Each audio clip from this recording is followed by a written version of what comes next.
a súmula de número 107 do STJ. Se você pega a súmula de número 107 do STJ, você vai perceber exatamente isso, porque a súmula 107 do STJ, ela diz para a gente o seguinte, veja, compete à Justiça Comum Estadual processar e julgar crime de estelionato praticado mediante falsificação das guias de recolhimento das contribuições previdenciárias, vírgula, quando não ocorrente lesão à autarquia federal. É o exemplo daquele caso lá do gerente do banco que adulterou as guias de recolhimento da Previdência Social.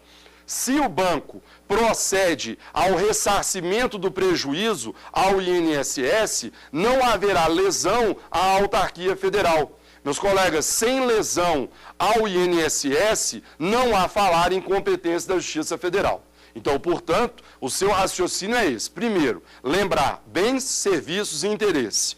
União, autarquias e empresas públicas e verificar se houve uma lesão direta, se o interesse é imediato, específico. Caso de interesse genérico, remoto, não é competência da Justiça Federal. O artigo 109, inciso 5º da Constituição Federal. O artigo 109, inciso 5º da Constituição Federal, ele vai dizer o seguinte, aos juízes federais compete processar e julgar os crimes previstos em tratado ou convenção internacional, quando, iniciada a execução no país, o resultado tenha ou devesse ter ocorrido no estrangeiro ou reciprocamente.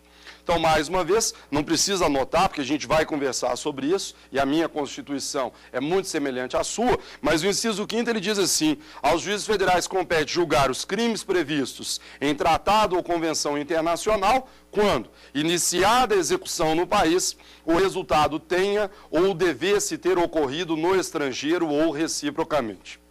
Esse inciso 5º é o inciso que eu gosto de começar explicando para os alunos, dizendo o seguinte, quem nunca estudou competência da Justiça Federal, naquele mesmo que eu havia dito na aula anterior, a pessoa, ela se nunca estudou, ela olha e vê se aquilo a impressiona. Se a impressionar, se ela achar, nossa, esse crime é importante, aí ela acha que vai para a Justiça Federal. Uma pegadinha que às vezes cai em prova, e o aluno às vezes erra, é uma frase assim, crime previsto em tratado ou convenção internacional é julgado pela Justiça Federal, certo ou errado?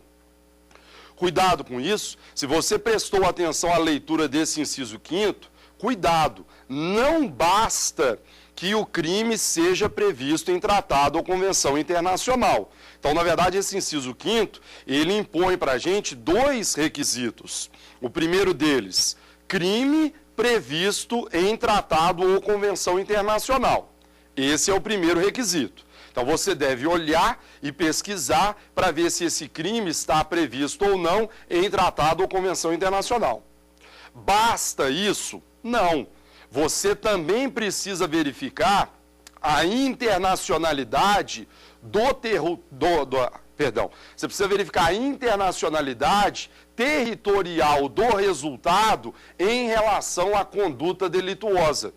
Então, é como diz a Constituição, porque a Constituição diz, os crimes previstos em tratado ou convenção internacional, quando iniciada a execução no país, o resultado tenha ou devesse ter ocorrido no estrangeiro, ou reciprocamente. Então, vejam vocês que são dois os requisitos. Primeiro, previsão em tratado ou convenção internacional. E depois, essa internacionalidade territorial do resultado relativamente à conduta delituosa.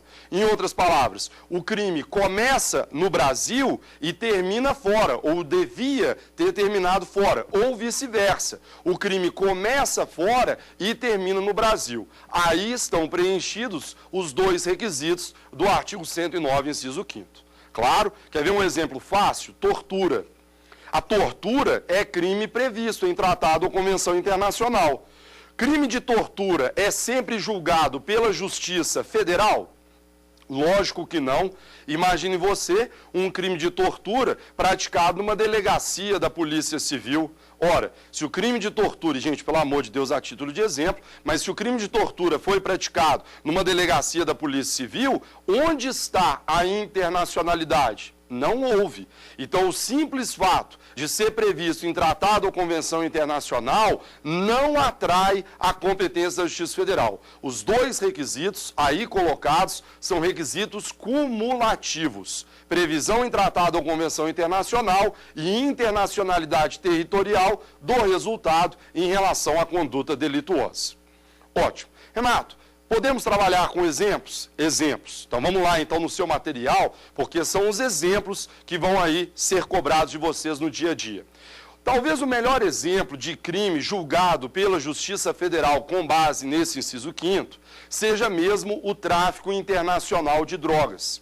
Então, o tráfico internacional de drogas, se você parar para pensar, é um crime previsto em tratado ou convenção internacional e, além disso, está presente o requisito da internacionalidade. Agora, cuidado com o tráfico internacional de drogas, porque algumas considerações precisam ser feitas.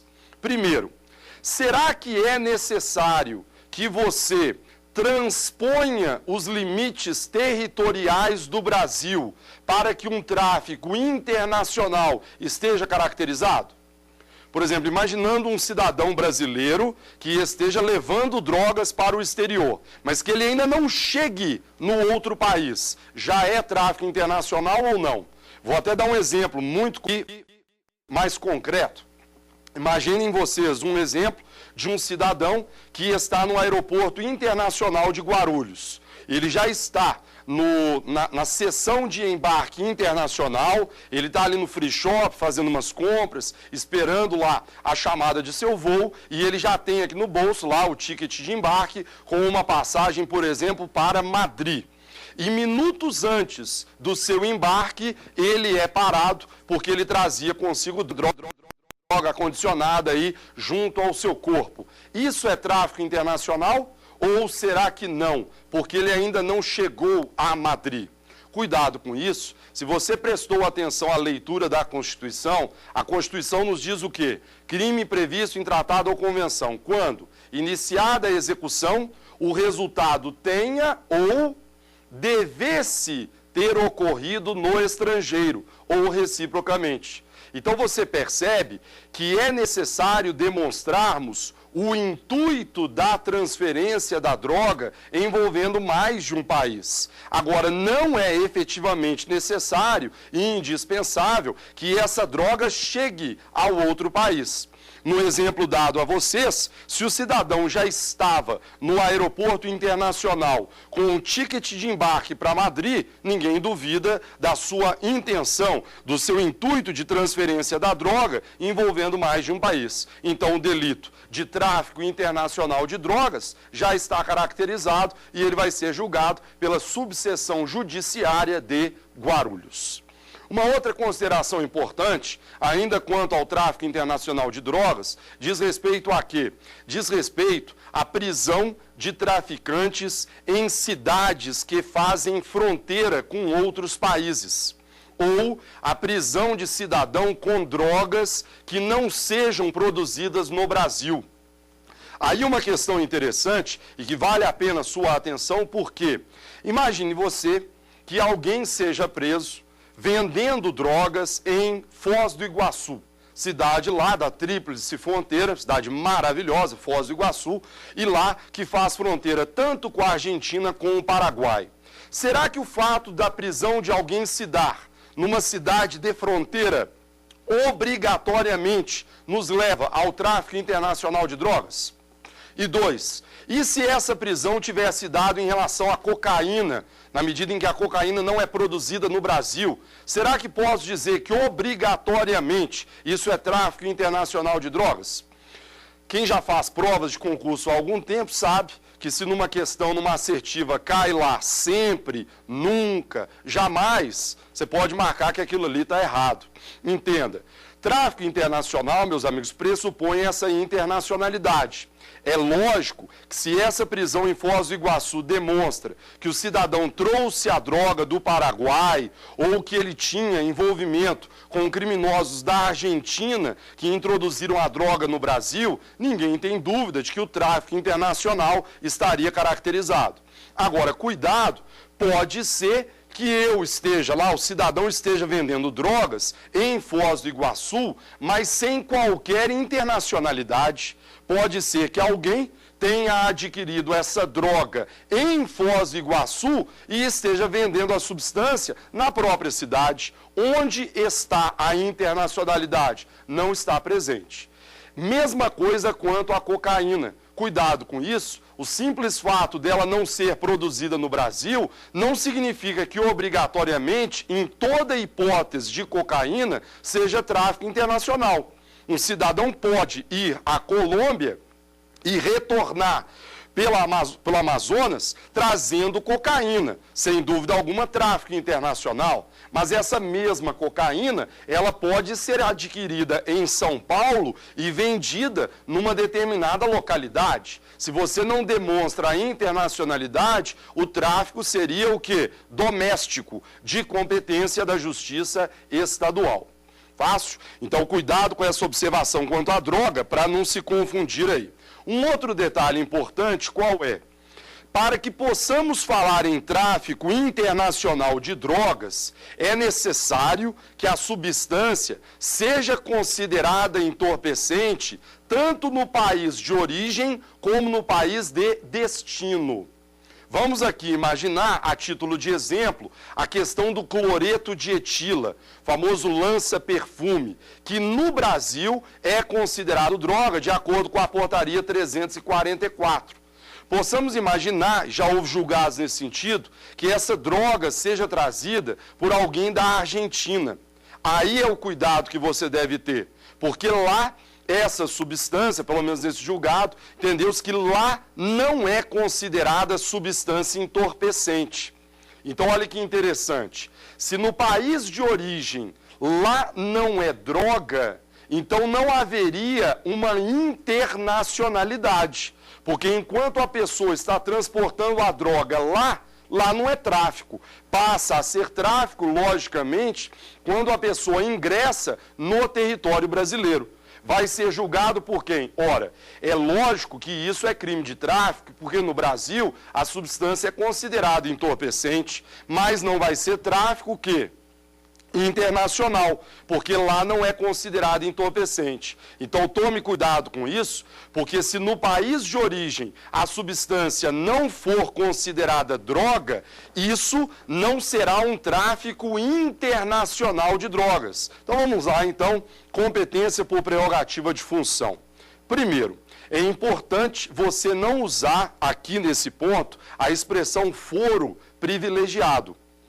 A mídia, particularmente quando vai se referir ao assunto, ela gosta de usar a expressão foro privilegiado, no sentido pejorativo, denotando que seria um privilégio do promotor Renato, do juiz tal e do desembargador tal. Na verdade, a competência por prerrogativa de função, ela não está ligada à pessoa do acusado. A existência dela se justifica pela relevância das funções desempenhadas por certos agentes.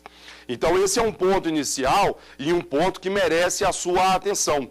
Você não pode achar que é o promotor Renato que está sendo protegido, que é o juiz tal que está sendo protegido. Não, a Constituição opta por dar uma proteção especial a essas funções. Tanto é verdade que a gente vai ver ao longo dessa aula que essa competência por prerrogativa de função, ela só se justifica então enquanto você estiver no exercício da função. Porque ela não se destina à proteção da pessoa, ela se destina à proteção do cargo, da função por ela desempenhada. Sobre competência por prerrogativa de função, vamos aqui trabalhar com algumas questões importantes. E a primeira delas diz respeito a quê? A primeira delas diz respeito à investigação de pessoas com foro por prerrogativa de função. Então, a primeira questão interessante diz respeito à investigação sobre pessoas com foro por prerrogativa de função. Aqui uma questão interessante e às vezes pouco trabalhada e abordada pela doutrina. Vamos imaginar que a Alana, nossa colega, seja amanhã delegada da Polícia Federal. E aí a Alana está investigando um crime e ela chega à conclusão de que o suspeito é um deputado federal, de que o suspeito é um senador da República. Será que a Alana pode levar adiante essas investigações? Será que ela pode investigar esse crime aí sem fazer qualquer comunicação? Será que ela pode, ao final dessas investigações, resolver indiciar esse deputado federal? Chamo a sua atenção para o inquérito 2411. Nesse inquérito 2411, numa questão de ordem que foi levantada nele, aqui no Supremo Tribunal Federal, entendeu o Supremo Tribunal Federal que, num caso envolvendo um senador, só para você entender, o senador ele foi indiciado por um delegado da Polícia Federal. O Supremo, nessa questão de ordem no inquérito 2411, entendeu que, quando uma pessoa tem foro por prerrogativa de função, a investigação, a abertura de inquérito policial depende de autorização do ministro relator.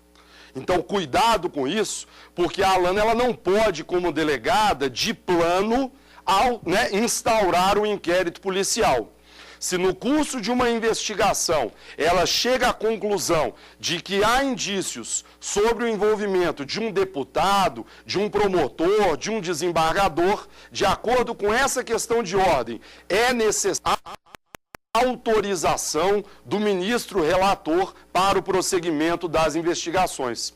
Então, voltando ao exemplo, se o delegado, então, verifica que há envolvimento de um senador, ele é obrigado a se reportar aqui ao Supremo Tribunal Federal para que seja designado um relator e aí sim, esse ministro relator vai dar a autorização para o prosseguimento das investigações. Veja bem que não é que o ministro relator vai acompanhar as investigações, porque senão teríamos um juiz inquisidor. Na verdade, a esse ministro relator caberão as mesmas competências que a lei confere a um juiz criminal. Então, uma vez autorizada a abertura das investigações, se, por exemplo, o delegado quiser uma interceptação telefônica, ele vai ter que pedir para o ministro Supremo. Se quiser uma busca e apreensão na casa do deputado, vai ter que pedir para o ministro Supremo. Mas o importante é entender isso. De acordo com essa decisão do Supremo, a autorização do ministro relator é necessária tanto para a abertura das investigações, como também para o próprio indiciamento. Então, cuidado com isso. O indiciamento também é necessária a autorização judicial. Não por outro motivo, no caso concreto apreciado pelo Supremo, o indiciamento feito pelo delegado sem autorização acabou sendo anulado, porque entendeu-se que seria necessária essa autorização. Então, essa é a primeira regrinha que eu gostaria de destacar com vocês, relacionada à autorização para a abertura das investigações e para o indiciamento. Veja que a decisão do Supremo, ela diz respeito a um senador, mas, mutatis mutandis, o raciocínio também é válido para as demais hipóteses de competência por prerrogativa de função. Então, também vale no caso de um promotor, também vale no caso de um governador, de um desembargador, etc. A segunda regra básica sobre competência que eu gostaria de destacar com vocês diz respeito ao arquivamento de inquérito policial. Então, uma segunda regra interessante diz respeito ao arquivamento de inquérito policial. Renato, como assim? Imagine você que um deputado federal, depois da autorização do ministro relator, esteja sendo investigado. Então, ele está sendo investigado. As investigações vão correr perante a Procuradoria-Geral da República, que é o órgão do MP com atribuições para atuar aqui perante o Supremo. Possamos imaginar que, ao final das investigações, o Procurador-Geral da República entenda que não há elementos probatórios para oferecer a denúncia contra o deputado. Então, a investigação foi feita, as diligências foram esgotadas. E o Procurador-Geral da República entende que não há elementos probatórios para se oferecer a denúncia. Eu indago, será que o Procurador-Geral da República, ao fazer sua promoção de arquivamento, é obrigado a submeter essa decisão ao Supremo Tribunal Federal? Ou será que ele, Procurador-Geral da República, é quem vai decidir sobre o arquivamento e não há necessidade de apreciação do Poder Judiciário? Vale a pena prestar atenção a isso? Por quê? Porque a gente sabe que quando o arquivamento se dá perante um juiz de primeira instância, o arquivamento é um ato complexo, porque o promotor de justiça, ele faz o seu pedido, e esse pedido ele é apreciado pelo juiz. Se o juiz não concorda, ele aplica o chamado e famoso artigo 28. Ele manda para a chefia da instituição. Agora, olha que interessante, porque nesses casos de atribuição do Procurador-Geral da República, você há de concordar comigo que o Procurador-Geral da República ele já está no ápice da instituição. Então, veja, se ele fosse obrigado a submeter o seu pedido ao Supremo Tribunal Federal, se o Supremo Tribunal não concordasse com a promoção de arquivamento, o que o Supremo ia poder fazer? Haveria um outro órgão do MP para poder encaminhar esses autos? Não, não teria para quem mandar. Então, vale a pena prestar atenção a isso. E por quê? Porque o Supremo entende, então, que nesses casos de atribuição originária do Procurador-Geral da República e também do Procurador-Geral de Justiça, não há necessidade da decisão de arquivamento ser submetida à apreciação do Poder Judiciário.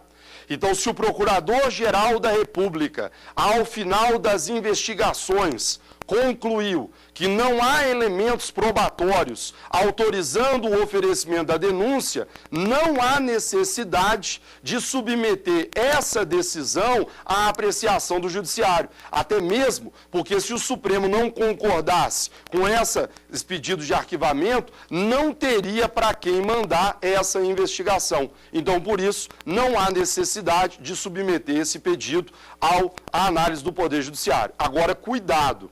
E cuidado por quê? Porque o exemplo que dei diz respeito à ausência de elementos probatórios. E por quê?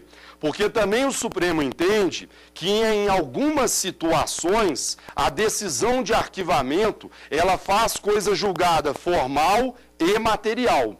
Então, em algumas situações, quando o inquérito policial é arquivado, significa dizer que acabou o assunto, porque aquela decisão, ela faria coisa julgada formal e material. É o que acontece, sem sombra de dúvidas, nos casos de atipicidade e de extinção da punibilidade. Então, se um arquivamento se dá com base na atipicidade do fato delituoso, essa decisão de arquivamento, ela faz coisa julgada formal e também material. Vale a pena ficar atento a isso. E por quê?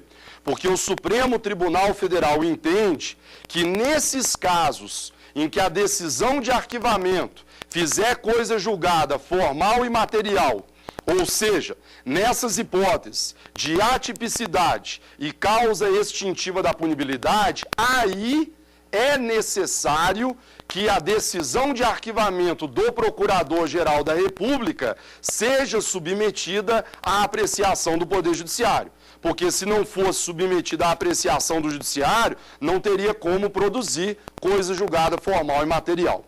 Então, mais uma vez, e aqui resumindo, hipótese de atribuição originária do PGR. Precisa o Procurador-Geral da República submeter a decisão de arquivamento ao Poder Judiciário? Sua resposta: Renato, em regra, não há necessidade de submeter a decisão de arquivamento ao Poder Judiciário, vírgula, salvo quando essa decisão produzir coisa julgada formal e material. que ocorre nos casos de atipicidade e extinção da punibilidade. Se o procurador-geral, então, quiser pedir o arquivamento com base na extinção da punibilidade, nesse caso, a decisão de arquivamento deve ser submetida à análise e ao crivo do Supremo Tribunal Federal. O Saber Direito Compacto está chegando ao fim. Meu nome é Renato Brasileiro de Lima e agradeço a sua audiência.